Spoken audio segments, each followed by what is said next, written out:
What's up, traders? Welcome back once again in Bangkok, Thailand, in this apartment. Today I want to share with you the follow-up to the previous video that I've done a few days ago on the 5 things that you need to do if you trade full-time. Today we'll talk about the 5 things you need to not do when you trade full-time. So these are pretty important even if you don't trade full-time right now, because you won't get to full-time if you do these things, that's for sure. And if you get to full-time, or if you decide to go full-time today and do these things, chances are you'll have to go back to a full-time job, which is one of the worst feeling or the worst thing that can happen, like the worst case scenario of an aspiring full-time trader. Okay, that really crushes life. So the first thing you gotta not do if you trade full-time is having unrealistic expectation about trading in the market and the returns you can get. Now there are a few parts to this. Most people will see and have unrealistic expectation about the market and the return they can get. So they will think they can make 100% every year forever or 100% a month forever. And that doesn't really work well. Or they will think that trading is a job where you just trade a few minutes a day, 5-10 minutes a day, and then you're done for your whole day and you're happy and your life is great. And although that's partly true and that kind of makes sense, there are other tasks that you need to accomplish and other things you need to think about and research that needs to be done to call yourself a full-time trader. It's not just a simple thing that's like a hobby, it's a real job. It's a bigger thing than you think.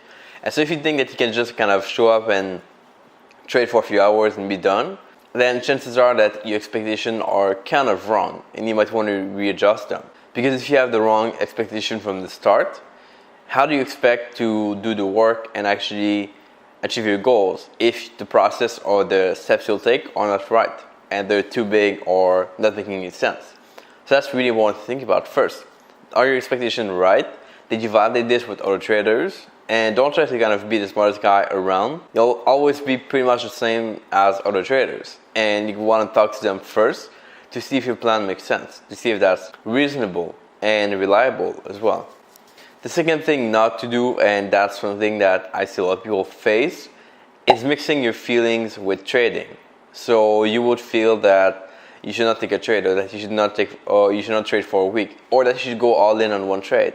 And if you say, well, I'll just do it, then you're screwed up and things won't work. So you need to first not mix your feeling with trading and think about, I've got a process to follow and follow the process. And if your process includes your feeling, then yeah, use them. But you might want to find a way to not have feelings as part of your process, because feelings change based on the environment, based on things around you. And if you think that you can just show up and get your feelings straight all the time, tell you what to do or not to do, then chances are you might mess up somewhere and not get exactly what you want to get in some day where the environment around you is not the best. So your girlfriend leaves you, you still rely on your feeling to trade. Well, your feelings are different and you won't trade the same way. So you want to think about this first. And that's why people are so fan of mechanical system, like I am. I love mechanical systems because they don't include feelings. And they don't include yourself in the equation, only the system. And if you can do that, then I believe that's much better than the discretionary system to be able to trade full-time. Alright, so now we get into the real core of this list. With number 3, which is something that I've had a hard time myself with. And that is kind of skipping or not doing tasks because you feel or you know that you've made it. A big thing here. So people say, well, now I'm a full-time trader, so I made it. So no need to do a review, or no need to do a backtesting, or no need to do journals. It doesn't matter because I made it. I'm good. I'm fine. And what happens next week or next month is that they kind of crash and things don't go well, and they wonder what happened. And all these tasks that they skip, all the corners that they cut because they thought they made it, is what caused them to fall and what caused them to not succeed over the long term. So the difference between people that succeed short term versus long term, I believe, comes down to how consistently do they do the task that they must do without kind of skipping things because they made it, because they feel like they're successful now, so they can cut corners and do only the things that they like. That's a big difference. So for me in the past, it was a lot about backtesting. So I've made it, no need to backtest, or I've made it, no need to journal. And as soon as I did that, I didn't get results for a while. I had to kind of get back to doing it until I saw a result. And that's something people see in all fields, all professions, anything. is the same. You feel like you're good, you feel like you're confident, so you skip a step, and then you make a mistake, and then things don't work out well. So you gotta go back to doing things right. So you might as well not do this. You might as well do things right all the time, and treat this as a business, like we said before, and have a process to follow all the time, so that you don't kind of miss steps and regret it later. Okay? So that's really important. The third thing not to do when you are trading full time. By the way, guys, we changed a little bit the video schedule, but I do at least 4 videos like this every single week, including 1 interview. So if you don't want to miss them, make sure you click subscribe, click the bell next to the subscribe button as well, and that way you'll be notified of future videos. And if you want to be able to build a lifestyle of freedom to forex trading, then that's what these videos are for. So click subscribe, and I will get back to the video. Number 4 is getting stuck in, there's a few terms for this, but I will call it lifestyle expansion. So as a full-time trader, chances are that if you do things right, you will make more and more money over time, and that's just normal. So you start, you make $50,000 per year, and you're happy. You live a lifestyle, you spend maybe $2,000 of that per year, or $3,000, or out of that more than that. But then you get to a point where you make $60,000. Then you spend a little bit more per month and per year, and then you get to a point where you make $100,000 per year. And suddenly you kind of double your expenses because you want to live better. You see now that you can kind of spend more money on things. And instead of spending $3,000 per month to be happy and to be good, you're spending now $6,000 or $8,000 per month.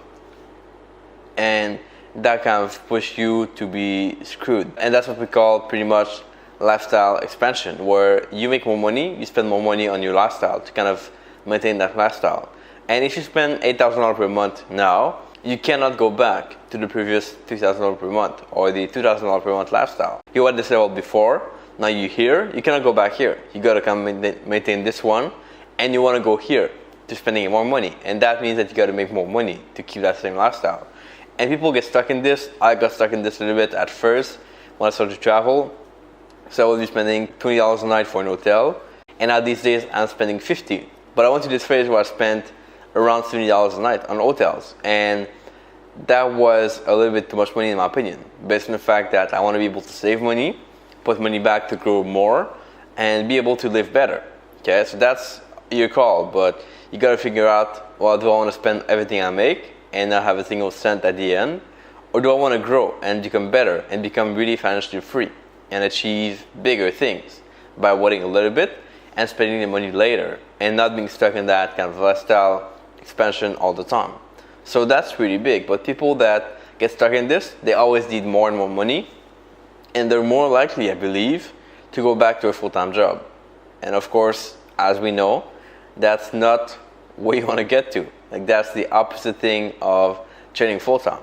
That's being stuck in a job with your boss telling you what to do all day, and it's not where you want to be.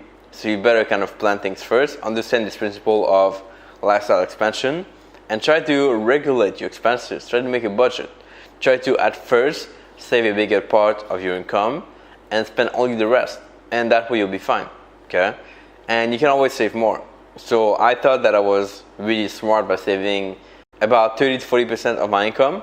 And then I come across one trader who I hear is saving almost 90% of his income, living on almost only 10% of what he makes. And so that kind of pushes you and forces you to, first of all, create more income, but second of all, being able to save more and put more money aside to grow better. And we're not saving money just to save money. We're saving money to grow and to become better, and to become bigger, and to create this empire around ourselves. Not just like a small trading account, right? So that's something you want to think about. And the fifth and final thing to not do when you trade full-time is obviously to quit when things go wrong. But it's obvious, but I still see people doing it. I see people that are trading full-time, things are going well, then they get to a point where things go wrong for some reason, and they quit. They say, oh, I'm gonna do this, go back to a full-time job. But that's not really what you should do. Right? All the tough times are a reason and a way for you to grow. They're not just there to be tough and make you see painful things. They're there because you need to grow and you need to become better. And without tough times, there couldn't be any growth. And so if you are willing to embrace the fact that there will be ups and downs, like there's winter and summer, right? There's tough times, there's good times, there's cold times, there's hot times. you gotta be willing to accept that. And when you accept that, then you can kind of see, well, now it's in winter, it's pretty bad. It's pretty not making money, things are wrong, things are not happening at all. But then later on, maybe things will change, and things definitely will change, and you'll get to a point where you're making a lot of money and things are good and things are really happening for some reason, which you cannot really explain. It's not like a thing where it's always the same. It's just like a season goes, comes, and passes, and then things change. But if you end up quitting for only that, then it means you cannot handle the season. And people won't quit here and like just leave the planet because they're pissed off with the seasons. They stay here and they like it. They don't change planet for that. So you might as well kind of do the same and adapt to it and understand that things will go well, sometimes not well, but they will get back eventually to well and to even better, to bigger things. So how does it make sense? Those guys are the 5 things to not do when you trade full time. Comment below what you thought. As always, I want to hear your thoughts in the comment section. Here are a few comments in the past video. I appreciate you guys for leaving comments as always in the comment section. Don't forget to subscribe if it's not done yet. And I'll catch you back here for another video in Bangkok tomorrow. Ciao.